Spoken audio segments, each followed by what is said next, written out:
In the endless void between realities, two impossible forces meet.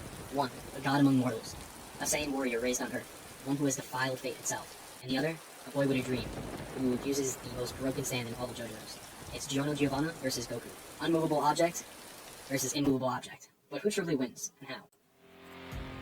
Alright, before we even think about throwing Giorno into a ring with someone as powerful as Goku, we need to break down what Giorno, and more importantly, Golden Experience Rec Room, actually brings to the table. Because I'm telling you right now, this isn't just some kid with a strong stand, it's one of the most busted abilities in all of fiction. So first, I'm going to break down all of Giorno's powers, starting from his base Golden Experience and moving all the way up to his Rec Room form. Then we're going to dive into the deep core mechanic of Return to Zero, and I'll explain causality as well, because you need to understand that, to understand Golden Experience Rec Room and Revert to Zero, and why that should make Giorno literally unbeatable. Before the Rec Room evolution, Giorno's stand Golden Experience already had some pretty good and versatile abilities, and these do carry over into Golden Experience Rec Room, so we're not going to skip them. First off, Golden Experience could imbue inanimate objects with life energy, like turning a rock into a snake or a piece of wood into a tree. It wasn't flashy, it was strategic. If someone tried to attack the life form that Giorno created, the damage would rebound right back to them. And then there's the sensory overload. Giorno's punches didn't just hurt, they overloaded your nervous system with the excess life energy that was emitted from Golden Experience. Even a graze could flood your senses, like we saw in the train with Bruno. It makes your senses work in hyperdrive, meaning that your consciousness is ahead of your body by a long shot. Now, Golden Experience Rec Room, which is Giorno's true power. After stabbing Golden Experience with the Rec Room arrow, his stand just went insane. It was able to completely rewrite how Giorno interacted with reality itself, and at the core of its transformation is probably one of the most broken abilities in JoJo history. Return to Zero. Now let me make this clear. Return to Zero is not time reversal, it's not a counterattack, it's not a dodge, it's not deflection, it is a complete and total rejection of causality. If someone tries to punch Giorno, that attempt is undone. If someone tries to even think about hurting him, the intention is nullified. Any action, punch, laser, psychic assault, even a divine reality-ending ability gets erased at the cause, not blocked, not resisted, like it simply never happened or never thought about happening. You don't need to see the action, you don't need to be aware of it. If the event would lead to an undesirable outcome for Giorno, Golden Experience Rec Room would automatically rewind the cause to 0. That's it, it's gone. It's not a I dodged it, it's not a I survived, it's your attack was never real. Now, this might sound like something that Giorno has to activate manually, but it's not. Golden Experience Rec Room acts autonomously. So that means Giorno, 1, is not aware, and 2, he does not have to even think about activating it, because it already activates it by itself. Golden Experience Rec Room will defend him without any input. If you try anything at all, and it would harm Giorno or interfere with his will, Golden Experience Rec Room will nullify the action automatically. And it doesn't have to do with reaction speed, it's not precognition, it's passive. It's absolute defense at conceptual level. Everything that Golden Experience could do before, Golden Experience Rec Room can still do, just better. He can still punch life into objects, heal his wounds, convert bullets into trees, use animals for recon, do whatever shit he needed to do. Now, I already went into causality, but I'll give you some examples with Golden Experience Rec Room. The real reason it's so devastating is that causality is the idea that actions produce outcomes. You throw a punch, it connects, it hurts. The target reacts. Cause leads to effect. Golden Experience Rec Room bypasses that entirely. Your will to act is overwritten by the moment your intention would lead to an outcome that would interfere with Giorno. Golden Experience Rec Room strips that cause from existence. You're stopped, you're unwritten. Think of Giorno as someone with admin rights to reality, or admin commands. If he doesn't like your actions, it didn't happen, and you can't really brute force it. You can't outthink it, and you can't perceive it properly, because not even Giorno knows how to perceive it properly. So, is Golden Experience actually unbeatable? In JoJo canon, yes, absolutely. After Golden Experience Rec Room is activated, no one can touch Giorno. No character in that universe comes close, unless you're a being who operates outside of the rules of time, space, logic, and causality. So over a 5-dimensional scale. So you don't even get to fight Giorno. You don't even get to try, because at your very least act of aggression, it's erased. Your intent, it's erased before you can even think. So what are you really fighting against? But let's recap what Giorno brings to the table with Golden Experience and Golden Experience Rec Room. He has causality, manipulation, via Return to Zero, autonomous and automatic defense, life energy manipulation, healing, and transfiguration, boosted status, conceptual level, and vulnerability. He's not just some kid with a broken stand. He's in error. He doesn't fight you, he just basically tells you no, and to try again forever and ever. But now that we've broken down Giorno and Golden Experience Rec Room, we'll be diving into Goku. Ultra Instinct, Hakai, Angel, tier scaling, TUI, all that shit. But the question isn't just, can he beat Giorno? The real question is, can he even reach him? Let's dive into that now.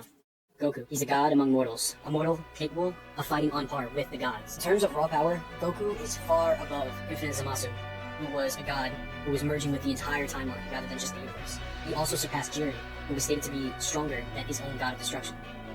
And he also defeated Hit, whose powers ignore the regular time and space laws.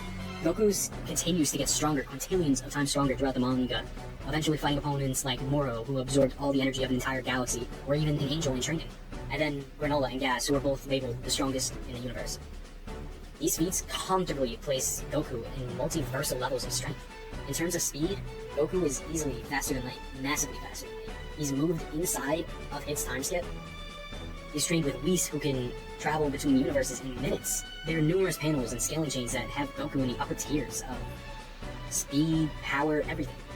Let's go over his transformations, because he has several forms that enhance his combat effectiveness in many ways, which would be his Super Saiyan forms, and then Super Saiyan God. Super Saiyan Blue is him using God Ki and mixing it with Super Saiyan. Then he has Ultra Instinct, or Ultra Instinct Sign, which is like the precursor to Ultra Instinct, the perfected form. It's the state separates his movements from conscious thought, allowing him to move without thinking. Now, TUI, or True Ultra Instinct, in the manga, is where Goku was able to tap into Ultra Instinct's full strength, and being able to tap into his full Saiyan potential without sacrificing the defensive and reflexive benefits of Ultra Instinct. So he was able to exactly use Ultra Instinct on top of his Super Saiyan multipliers and his Super Saiyan God multipliers, making him even stronger. Now let's go over his techniques and some combat abilities, because Goku is way more complex than just transformations and physical stats. He has instant transmission, which allows him to teleport instantly to any location using an energy signature. So if he could feel someone from wherever he is, he could be across the universe or across two universes. As long as he can feel their energy, he's able to go right to them, which usually is massive mobility-wise, allows him to escape if needed, and have good surprise attacks by catching people off guard. Now Hakai, or the Essence of Destruction, which he learned from Beerus and used in the manga against Fuse-Zamasu. This technique can erase energy, objects, and potential and living beings on a conceptual level. It's an extremely lethal ability, and you can't really resist it. And that's not the only thing. Goku, he may be a little bit stupid in every other sense, but in battle, he's nothing short of genius. His battle IQ and his adaptability is unparalleled. Almost no one can match him. He learns and adapts mid-fight. It's in his DNA. Saiyans get stronger as they battle. And that could be used for someone like Broly, who is stated to be learning to fight mid-fight with Vegeta.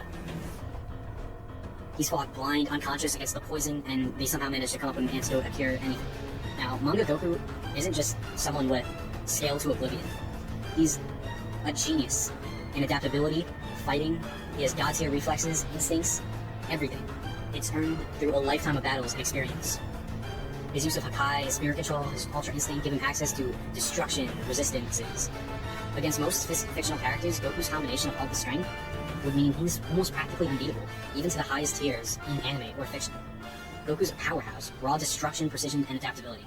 But how does he really fare up against someone like Giorno? So who really wins when it comes down to it? Giorno with Golden Experience Requiem, or Goku in his peak forms? For me, the simple answer is it's a stalemate, because the real conflict isn't between the characters themselves, but the universal laws that define how their abilities actually function. For example, in JoJo's, power isn't really the ultimate factor. Abilities are absolute. If a stand effect activates, it doesn't matter how physically strong you are. Giorno's Golden Experience Requiem enforces a rule that nullifies any action before it even causes an effect. It doesn't matter if Goku throws a punch, fires a Ki Blast, or alters time. Golden Experience Requiem can just reset the causality of the action to 0. It's not that Giorno blocks or dodges, it's that the event never happens in the first place. But say in the Dragon Ball universe, power overrides hack. The series constantly shows how the stronger you are, the less any special ability really affects you. For instance, when, like, God Goku in the Broly movie was able to freeze Broly temporarily, but once Broly's power spiked high enough, the ability no longer worked on him. Or, the same thing applies to Hakai. Goku tried to use Hakai on Fuse-Zamasu, but it just did not work. If you're significantly stronger than your opponent, those rules can be bent, or really outright broken. So, under JoJo logic, Giorno would win, because Golden Experience Requiem denies Goku's actions before they can even manifest, making it literally impossible for Goku to affect him, no matter how fast, no matter how strong. But under Dragon Ball logic, Goku would win, because his strength far, far exceeds Giorno's. So, Return to Zero just becomes another ability that he can just resist or power through, like every other ability in Dragon Ball. So, the verdict is stalemate. It really just depends whose universal laws you're working with. Alright, well, that's my take. See ya.